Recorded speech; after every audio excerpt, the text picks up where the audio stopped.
이제 오늘은 스크루테이프의 편지 27번째 편지로 기도와 역사의 단절을 노리는 사탄의 책략이라고 하는 주제의 내용입니다. 그래서 오늘의 핵심적인 내용이 뭐냐면, 우리 기도를 할 때 늘 우리 이성으로 계속 기도를 이해하면서 하나님이 기도해도 들어주시지 않을 거야, 이런 마음이 들 때가 있어요. 오늘 스크루테이프에게 그 내용을 조장하라고, 그 흐름을 만들라고 그렇게 하는 내용이 오늘 편지에 나와 있어요, 여러분. 그래서 오늘 편지 한번 쭉 살펴보시면서 우리 이성으로 모든 걸 이해하려고 하고 하나님의 뜻을 이해하지 않으려고 하는 그 자세가 얼마나 무모한 것인가, 그 내용을 살펴보도록 하겠습니다. 쭉 보도록 할게요. 사랑하는 워무드에게, 지금으로 봐서는 내가 영 제대로 일하는 것 같지가 않단 말이야. 원수를 향한 환자의 마음을 흐트리는데 사랑이 쓸모 있다는 거야. 자명한 사실이다마는. 계속 이전 편지에 연애에 대한 내용이 나와 있었어요. 요즘 환자가 바로 이렇게 흐트러진 마음과 방황하는 정신을 주된 기도 제목으로 삼고 있다는 내 말을 듣자 하니 이 좋은 기회를 허비하고 있는 꼴이 훤히 보인다. 이건 내가 아주 대대적으로 실패했다는 뜻이야. 좋은 환경 가운데 계속 환자가 기도하고 있다는 거죠. 그래서 어떤 경우건 환자가 스스로 마음이 흐트러졌다는 생각을 할 시에는 순전히 자기 의지의 힘으로 마음을 추스린 후 아무 일도 없었던 양 평상시처럼 기도하도록 부추겨야지. 계속 사탄이 우리한테 하는 게 뭐냐면, 우리가 스스로 마음이 흐트러졌다는 생각을 하지 못하게 막아요. 그냥 기도하게 만듭니다. 아, 내가 신앙생활 잘하고 있는 게 맞아? 이 생각 안 하게 만들고 그냥 평상시처럼 기도하게 만든다는 거예요. 그래서 마음이 흐트러졌다는 걸 당면 문제로 인정하며 그걸 원수 앞에 내놓고 주된 기도 제목이자 노력할 항목으로 삼을 경우 넌 좋은 일을 하기는커녕 긁어부스럼 만든 꼴밖에 되지 않는다. 어떤 일이든 설사 그게 죄라 하더라도 환자가 원수에게 다가가는 총체적인 효과를 낳는다면 결국 우리에게는 불리한 일이 된다, 이 말이야. 승산 있는 전선을 알려주마. 환자는 지금 사랑에 빠져 있기 때문에 이 땅의 행복에 대해 새로운 생각들을 하고 있을 게다. 따라서 전쟁이나 그 밖의 일들을 놓고 순수하게 드리던 간구에 새삼 절박한 심정이 더해졌을 거란 말이지. 그러니 지금이야말로 그런 종류의 기도에 지적인 난점들을 제시할 때야. 그래서 이제 지적인 난점들이 오늘의 키워드예요. 거짓 영성은 어떤 경우에든 부추길 만한 것이다. 인간들은 하나님을 찬양하고 그분과 영적 교제를 나누는 것이 진정한 기도라는 겉보기에만 경건한 근거에 속아 넘어가 일용할 양식과 아픈 이웃들을 위해 기도하라는 원수의 분명한 명령을 정면으로 거스랄 때가 많단 말이다. 많단다 말하고 있어요. 지금 우리가 흔히 생각하고 있는 내용이랑 비슷해요. 하나님을 찬양하고 그분과 영적 교제를 나누는 것이 진정한 기도다. 이 말만 볼 때는 여러분 뭐가 틀린 건지 모를 거예요, 우리가. 그래서 우리가 내가 열심히 찬양하고 기도하면 됐지, 이걸 지금 스크루테이프는 겉보기에만 경건한 근거라고 말하고 있어요. 그러면서 정작 뭘로 치고 있었냐? 일용할 양식과 아픈 이웃들을 위해서 기도하라고 하는 예수님의 명령, 이 명령은 순종하지 않으면서 내가 열심히 찬양하고 있지, 나 지금 잘하고 있는 거야, 이 생각에만 붙잡히게 되는 거, 이거를 지금 그 겉보기에만 충분한 경건이다라고 말해주고 있는 거예요. 그래서 물론 이때 환자에게 숨겨야 할 사실이 하나 있지. 저들이 일용할 양식을 아무리 영적인 의미로 해석해서 구한다 한들 사실은 그 밖에 다른 의미로 구할 때보다 고차원적이라 할 것도 없는 노골적인 간구에 불과하다는 사실 말이다. 하지만 환자는 순종이라는 끔찍한 버릇이 들어있으니만큼 내가 무슨 짓을 해도 그런 노골적인 기도를 그만두지 않을 게다. 설사 그렇다 해도 기도란 부조리한 것으로서 객관적인 결실을 하나도 맺지 못할 수 있다는 의혹을 떨치지 못하고 염려하게 만들 수는 있지. 결국 사탄이 우리한테 주고 싶은 이미지가 이거예요, 여러분. 기도는 결국 열매를 맺지 못하는 거잖아. 기도한다고 다 되는 거야? 이런 생각 안 해보셨습니까? 기도가 다 되는 거야? 기도가 답이야? 이런 생각이 들 때가 우리한테 종종 찾아와요. 제가 이게 최근에 또 들었는데, 언제냐면 오늘 인터넷 카페를 보니까 생각이 들더라고요. 저희 아이 출산 소식 보니까 조회수가 113회였어요. 최근 올라오기 전에 보니까. 근데 지난주 금요기도에 보니까 9회. 스크루테이프의 편지는 9회. 기도회는 9회. 누구 태어난 거는 113회. 여러분, 이게 우리가 지금 어떤 현상이 늘어나는지를 좀 보아야 될 필요가 있어요. 축하해 주시고 하는 건 너무 감사하고 좋은데, 우리가 우리의 영혼에 대한 부분에 있어서는 기도가 다는 아니잖아.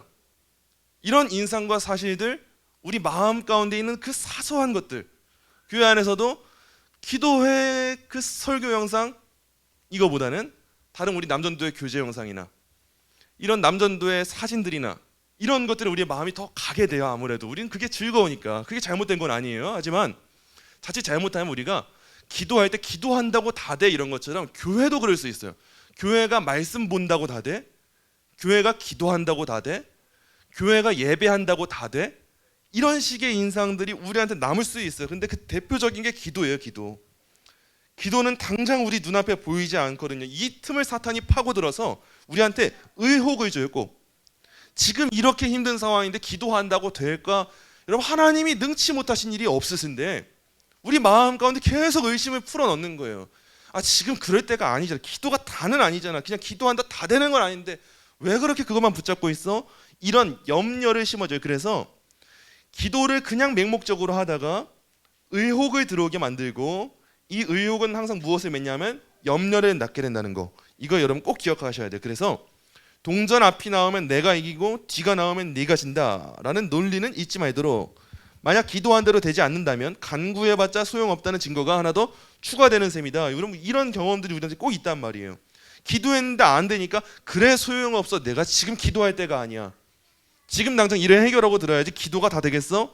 이런 식의 마음을 불어넣는다는 거예요. 그래서 또 설사 기도한 대로 이루어졌다 해도 그 성취의 물리적 원인을 찾기란 어렵지 않은 일이니 기도를 하든 하지 않든 어차피 일어날 일이었다라고 생각하게 만들 수 있죠. 공부 열심히 해서 서울대 갔구나.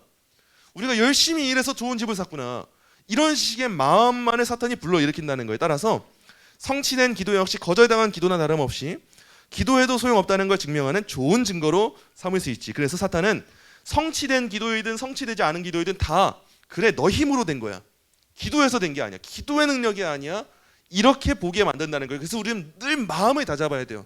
어떤 일이 있어도 성취가 되어도 기도 때문에 됐지, 성취가 안 되어도 그래 기도해서 됐지, 하나님 능력으로 됐지, 이 마음을 우리가 수시로 잡아야 된다는 거예요. 이어지는 문단이에요.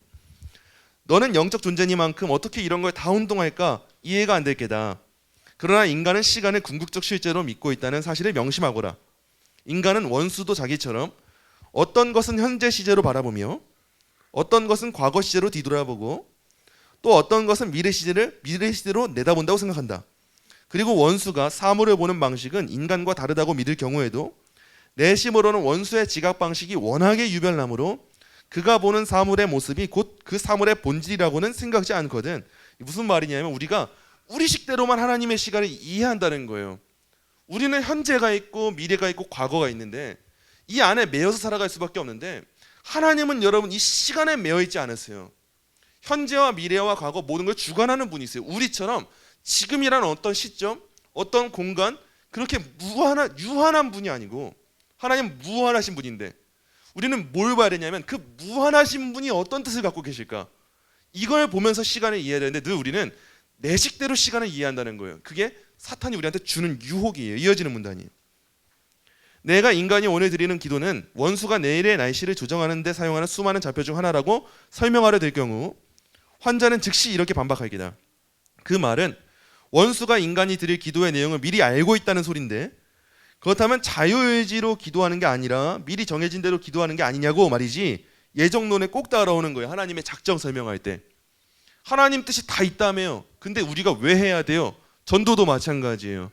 하나님이 사람들을 선택하신다며 그럼 우리가 왜 전도해야 돼요? 이걸 사탄이 주는 거예요. 계속 결국 열매를 못 맺게 만들어요. 근데 하나님의 시간을 얼마나 신비한지 우리를 통해서 역사하세요. 우리는 이해하지 못해도 우리가 자유롭게 선택하는 그 일들 가운데 하나님은 전도를 이루어지게 하시고 기도 응답이 열매 맺게 하시고 때때로는 어떤 특정한 사건들을 섭리 가운데 허락하신다는 거, 우리의 시간이 하나님의 시간과 닿는 순간이 있다는 거, 우린 이걸 봐야 되는데 계속 우리는 피하는 거예요. 그러면서 계속 모든 것을 운명론적으로 이해를 해요. 근데 운명론으로 갈 때 기독교는 결국 뭐가 되냐? 방임이 돼요. 아무것도 안 해요. 반율법주의가 되고 마는 거예요. 그리고 어떤 날의 날씨를 결정하게 되는 원인을 찾아 물질 그 자체가 처음 창조된 시점까지 거슬러 올라가야 하는 것 아니냐고, 그렇다면 인간 세계든 물질 세계든 모든 만물은 처음부터 결정나 있었던 게 아니냐고 덧붙이겠지. 그래서 이런 관점들이 흔히 어디서 많이 나오면 요즘에는 사실 뇌과학에서 많이 나와요. 이 뇌과학자들, 이 뇌과학으로 모든 논리를 만드는 사람들이 어떤 범죄를 저지르거나 어떤 뭐 폭행이나 어떤 사건을 만들 때마다 항상 선천적인 원인으로 뇌를 따져요. 모든 일의 근원은 뇌여서 부모에게 선천적으로 유전적으로 주입받은, 그렇게 주어받은 그 뇌 때문에 이 사람이 죄를 지을 수밖에 없었다, 이렇게 이해를 하는데, 여러분 성경적인 세계관은 절대 그렇게 이해할 수가 없어요. 알코올 중독자 부모 밑에서 나왔다고 자녀가 모두 알코올 중독자 되는 건 아니에요. 그 시간에 이르기까지 본인 스스로 알코올을 선택해야 되는 시간들이 있었던 거예요. 아무리 폭력적인 성향의 타고난 유전자를 가졌다고 해도 하나님은 그 사람한테도 자유로운 의지를 주셔서 스스로 폭력을 선택할 건지 아닐지를 정하게 만드셨어요. 근데 계속 이 시대가 만드는 게 뭐냐면 계속 남 탓을 하고 뇌 탓을 해요. 나를 탓하는 사람이 없어요. 내가 스스로 선택해서 죄 지었다고 말 안 하고 내 뇌가 그렇게 만들었어요. 내 상황이 그렇게 만들었어요. 이 사회가 이렇게 만들었어요. 계속 이런 식의 원인만 찾는 거예요. 지금 이런 것들이 다 운명론에서 발생하고 현대 뇌과학으로 이루어지고 있고, 현재 이런 모든 사회 체제를 욕하고 있는 그 시스템에서 나오는데, 이게 다 어디서 온 거냐? 아담에게서 왔어요. 아담이 처음 죄를 지었을 때 하나님이 너 왜 그랬냐 했을 때 저 여자 때문에요. 남 탓하는 것부터 시작을 했어요. 이런 남 탓은 여러분 절대 좋은 열매를 맺을 수가 없어요. 그래서 우리는 기도하느냐 안 하느냐도 하나님 뜻 다 있잖아요가 아니라 하나님이 하라고 하셨으면 하는 거예요. 우리는 이해하지 못한 하나님의 뜻이 있다는 걸 알고, 그래서 여러분 꼭 우리는 자유의지를 하나님 뜻을 뛰어넘는 것은 아니지만 하나님이 조화롭게 사용하시는 의지를 이해하면서 그렇게 활용해야 된다는 거예요. 다음 문단입니다. 환자가 뭘 놓치고 있는지 알만하지 특정한 날씨를 특정한 기도에 끌어다 맞추려 드는 짓은 곧 시간의 제약을 받는 인간의 지각 양식 내부에 두 점을 찍어놓고 영적인 세계 전체를 육체의 세계 전체에 끌어다 맞추려 드는 총체적인 문제 회피에 불과하다는 것. 시간과 공간의 매 지점에서 창조 전체가 작동하고 있다는 것을 그는 모르는 게야. 아니 그보다는 인간처럼 제한된 의식을 가진 존재들은 총체적이며 내적 일관성이 있는 창조 행위도 일련의 연속적 사건으로밖에 경험할 수 없다고 말하는 편이 낫겠구나. 사람은 계속 하나님의 시간을 이해하려고 든다는 거예요. 그래서 도대체 무슨 이유로 이런 창조 행위 속에 인간의 자유의지가 개입할 여지를 마련해 놓았느냐 하는 점은 정말이지 골칫거리 중에 골칫거리로서 사랑에 대한 원수의 헛소리에 숨어있는 비밀이기도 하다. 하지만 이 일이 어떻게 일어나느냐 하는 문제는 조금 더 어려울 게 없지. 원수는 인간들이 자유롭게 미래에 기여하는 바를 미리 내다보고 있는 게 아니라 자신의 한없는 현재 속에서 지금 보고 있는 것이든 어떤 사람이 무언가 하는 걸 지켜보는 것과 그 무언가를 하도록 강제로 시키는 것은 확실히 다른 일이다. 그래서 오지랖 넓은 작가들, 특히나 보이티우스 같은 인간이 이미 그 비밀을 폭로해버리지 않았느냐고 말할 수도 있겠지. 하지만 우리가 마침내 서유럽 전역에 퍼뜨리는 데 성공한 현재의 지적 분위기로 볼 때 그런 걱정은 할 필요가 없다. 쭉 나가서 요즘은 학자들만 옛날 책을 읽는 데다가 그런 치들 역시 우리가 워낙 잘 손봐놓은 탓에 옛날 책에서 지혜를 얻을 가능성이 극히 희박해졌거든 하면서 현대 문제로 옵니다. 자, 이건 우리가 역사적 관점을 주입했기 때문에 가능했던 업적이다. 역사적 관점이란 간단히 말해서 어떤 학자가 옛 저자의 진술을 읽을 때 이것이 진실인가라는 한 가지 질문만큼은 끝끝내 던지지 않는다는 걸 의미하지. 여기서 중요한 포인트들이 쭉 나와요. 자, 학자들은 그 저자에게 영향을 준 사람은 누구인가? 이 진술을 같은 저자의 다른 책과 비교할 때 얼마나 일관성이 있는가? 이 진술은 저자의 발전 단계나 전반적인 사상사 속에서 어떤 단계에 해당하는가? 후대의 저자들에게는 어떤 영향을 끼쳤는가? 얼마나 잦은 오해를 받아왔는가? 과거 10년간 전반적인 비평의 흐름은 어떠했는가? 이 문제의 현 단계는 무엇인가 하는 따위만 물어댄다고. 이러면서 이제 중요한 포인트입니다. 옛 저자를 지식을 얻을 수 있는 원천으로 여기는 것은 말도 못하게 단순 소박한 태도로 치부당하게 마련이다. 이게 뭐냐면 요즘 좀 똑똑하다는 사람들, 대학과 학문의 영역에서 주로 이루어지는 연구가 뭐냐면 단순히 그 옛 저자의 진술 자체가 아니에요. 그 진술 자체가 아니고요. 이것 자체가 아니고 텍스트 자체가 아니고 그 사람한테 어떤 영향을 준 사람이 있지 않을까? 다른 책이랑 어떤 연관성이 있지? 어떻게 발전했지? 후대에 어떤 영향을 끼쳤지? 이런 걸 학문으로 여기는데 여러분 이게 기독교에 들어왔다고 생각을 해보세요. 굉장히 무서운 일이 펼쳐집니다. 성경 자체가 무슨 말을 하는가를 기독교로 여기지 않게 돼요. 성경 자체가 무슨 말을 하고 있는가가 중요한 게 아니라 성경에 영향을 준 텍스트들이 무엇이었는가, 여기에만 관심을 가지고 이걸 학문이라 여겨요. 그리고 이 성경이 다른 경전들과 비교할 때 얼마나 일관성이 있는가, 학문으로 대하는 거예요. 이 성경이 어떻게 발전했지, 어떻게 필사됐지, 어떻게 사본이 발생했지, 학문으로만 여겨요. 이 성경이 나중에 어떤 인물들에게 영향을 끼쳤지, 성경이 어떤 오해를 받아왔지, 성경에 대해 최근의 비평은 어땠지, 지금 이 성경에 대한 관점이 어떻게 가고 있지, 이걸 연구하는 신학교는 진짜 많아요. 근데 성경이 무엇을 말하고 있지를 연구하는 신학교가 줄어들고 있다는 게 문제예요. 그리고 좀 똑똑하다고 말하는 사람들, 그리고 신학을 좀 공부했다고 하는 사람들, 그 사람들이 신학을 공부했으면 성경을 지키는 사람이 돼야 되는데 다들 헛똑똑이가 돼가지고 신학으로 성경을 무너뜨리는 일을 하고 있다는 게 정말 큰 문제예요. 여러분, 이게 아직 한국 교회에는 많이 와닿지 않는 상황이에요. 그래도 한국 교회는 너무 감사하게도 보수적인 환경이에요. 성경을 그대로 믿어요. 성경의 이 한글을 제대로 읽지 못하시는 나이 드신 권사님들도 성경을 믿고 아멘하는 믿음이 있으세요. 이게 은혜인데 머리만 커졌다고 생각해서 이성으로 하나님을 이해하려 든다고 말하면서, 아니 이 성경의 텍스트를 어떻게 다 역사적으로 이해할 수 있겠어? 아담이라고 하는 사람이 어떻게 역사적으로 실존한 존재라고 할 수 있겠어? 성경의 이 사본들을 어떻게 믿을 수 있겠어? 성경이 당시에 다양한 그 신화적 요소를 고려하고 있을 거야. 어떤 파피루스를 참고했을 거야. 어떤 신화적 요소를 참고했을 거야. 이런 관점의 그 발견들을 다 학문으로 치부해버리는 거예요. 그게 똑똑하다고 여기는 거예요. 그게 세련되다고 여기는 거예요. 이걸 지금 사탄이 불어넣는 거예요. 기도도 마찬가지예요. 기도도 우리는 하라고 하셨으면 하는 거예요. 우리한테 부르짖으라고 하셨으면 부르짖는 거예요. 근데 말이 많아졌어요. 어떻게는 안 하려고. 똑똑해졌다고. 기도한다고 다 되는 거 아니잖아. 맞는 말이에요. 맞는 말 가지고 이상한 연구를 해야 되는 거예요. 기도하면 마치 세련되지 못한 신앙인인 것처럼, 성경 읽고 앉아있으면 미련한 사람인 것처럼, 그런 이미지를 지금 사탄이 현대에 주고 있다는 걸 보여주는 대목이에요. 다음 문단입니다. 우리가 인류 전체를 내내 기만할 수는 없는 일이니만큼 이런 식으로 각 세대를 단절시키는 것은 몹시 중요한 일이다. 결국 그래서 사탄이 하는 게 뭐냐, 역사적인 신앙을 단절시켜요. 세대를 끊어버리는 거예요. 배움이 세대 간의 자유로운 교환의 장이 되는 한 한 세대의 특징적인 오류가 다른 세대의 특징적인 진실에 의해 수정될 가능 위험성이 늘 생기는 법이야. 하지만 저 아래 계신 우리 아버지와 역사적 관점 덕분에 고명하신 학자님들이 과거로부터 받는 혜택이라고 해봤자 역사는 순 헛소리라고 믿는 무식한 정비공 수준을 넘지 못하는 게 작금의 현실이다. 너를 아끼는 삼촌 스크루테이프. 오늘 내용에서 우리가 생각해봐야 될 내용입니다. 먼저 첫째, 기도의 본질에 대한 회복이 필요해. 우리한테. 우리 C.S. 루이스가 기도에 대해서 객관적인 결과가 없는 부조리한 행위라는 의심을 사탄이 조장한다고 말해요. 여러분 꼭 늘 명심하셔야 돼요. 이게 의미가 있을까? 이건 중요하지 않은 것 같아. 이건 늘 사탄이 주는 거예요. 절대 성령 하나님이 주시는 마음이 아니에요. 그건 믿음이 아니에요. 이는 오늘날 기도를 마치 기복주의적인 수단으로 여기는 자세, 이게 다 잘못된 거예요.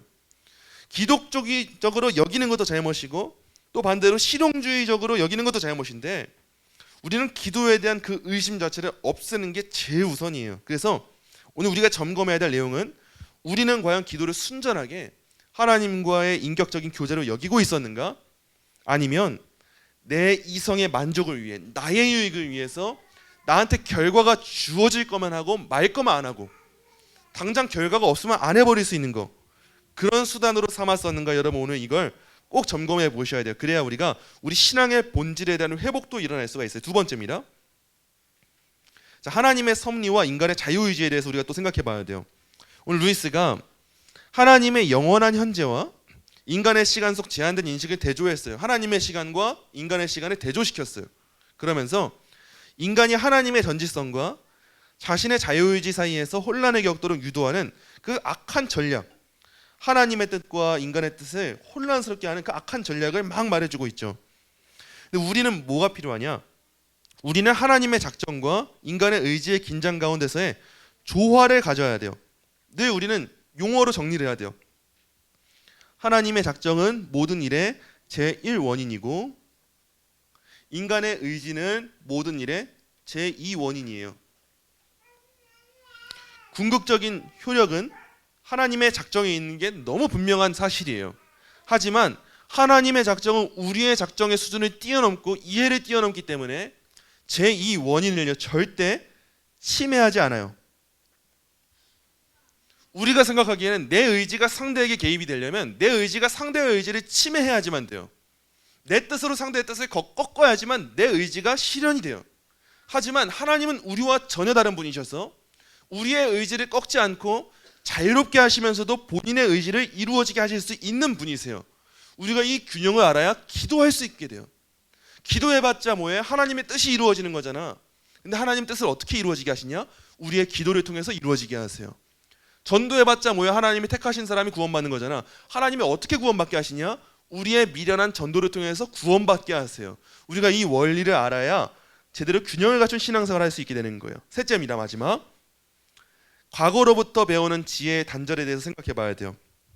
스크루테이프가 고전을 사유의 원천이 아니라 연구 대상으로 만들려고 조언을 해요. 스크루테이프가 이 말을 하는 게 고전이라는 말에 여러분 성경이라고 대입시켜 보세요. 성경을 사유의 원천이 아니라 연구 대상으로만 만들려고 했다고. 그랬을 때 바로 생기는 신학이 자유주의 신학이에요. 신학을 학문화시키고 관념화시키고 인간 이성대로 다 이해해버리니까 성경 자체를 믿지는 못하고 예수님 동정녀 탄생 절대 과학적이지 못하고 성경에 나오는 다양한 그 부활 사건들, 죽은 나사로가 살아난 사건들, 홍해가 갈라진 사건들, 구름 기둥과 불 기둥 사건들 절대 믿지 못해요. 스크루테이프 사탄이 하는 일은 단순하게 성경 보지 마, 성경 그냥 갖다 버려 정도가 아니라 성경을 뒤틀어 버려요. 얼마나 교묘한지 몰라요. 그래서 이 시대에 우리가 정말 조심해야 될 것은 단순하게 기독교를 핍박하는 거, 이것도 조심해야 되지만 기독교 내부에 있는 적을 조심해야 돼요. 여러분, 이제는 전 세계적으로 가장 위험한 게 이 자유주의 신학의 늪이에요. 기독교라고 하는 탈을 쓰고 와요. 대놓고 그냥 다르게 오면 무섭지가 않아요. 하지만 이 양의 탈을 쓰고 와버리기 때문에 무서운 거예요. 사탄이 얼마나 교묘한지, 얼마나 이 광명의 천사와 같은 모습을 하고 오는지 이제 우리가 이거에 필터링할 수 있는 준비가 돼야 돼요. 이런 전신 갑주를 입어야 돼요. 그러지 않으면 우리가 아무렇지도 않게 미디어를 통해서 마주하게 되는 그 목사님의 짧은 그 설교 한 편 한 편들, 그 짧은 유튜브 한 편 한 편의 그 설교들 가운데 우리는 알게 모르게 감동을 받고 교훈을 받고 은혜를 받았다고 말하지만 알게 모르게 우리의 영혼을 피폐하게 만드는 거짓된 신학이 들어올 수 있다는 거예요. 그래서 우리한테 먼저 필요한 게 뭐냐? 우리는 다시 돌아가야 돼요. 다시 고전으로 가야 돼요. 이 말은 다시 성경으로 가야 된다는 거예요. 다시 성경 붙잡는 신앙, 다시 성경의 무호성을 확립하는 신앙, 다시 우리의 것이 무엇인지를 믿는 그 신앙을 가져야 된다는 거예요. 그래서 역사적 관점이라는 이름으로 진리의 핵심을 묻지 않게 만들고 고전의 지혜가 오늘날에 영향을 주지 못하게 차단하는 전략은 학문, 신앙, 교회 전통 전반에서 볼 수 있는 지금 이 시대의 문제예요. 당장. 그래서 우리가 늘 관심을 가져야 될 게 뭐냐? 교회가 초대, 중세, 종교개혁, 근현대로 이루어지는 신학적 대화를 해요. 교회사가 항상 신학을 낳아요. 초대교회 때 삼위일체 교리가 나와요. 그리고 종교개혁 시대 때 로마 카톨릭에 대한 반발이 나와요. 교회론이 정립이 돼요. 그리고 구원론이 제대로 세워져요. 이신칭의 교리가 나와요. 그리고 근현대에 오게 되니까 자유주의 신학에 대한 비판이 서게 돼요. 이럴 때 우리가 배워야 될 게 뭐냐? 아, 교회 역사를 배우게 되면 과거에서 지혜를 얻게 되면 우리가 건강한 신학을 찾을 수 있게 되는구나. 성경을 제대로 볼 수 있게 되는구나. 이걸 배울 수 있게 되니까 사탄이 하는 일이 뭐냐? 이런 역사적인 신학적 대화를 스스로 절단하도록 유도를 해요. 그래서 오늘날의 교회들이 이 과거 교회 역사와 신학에 관심이 사라지게 돼요.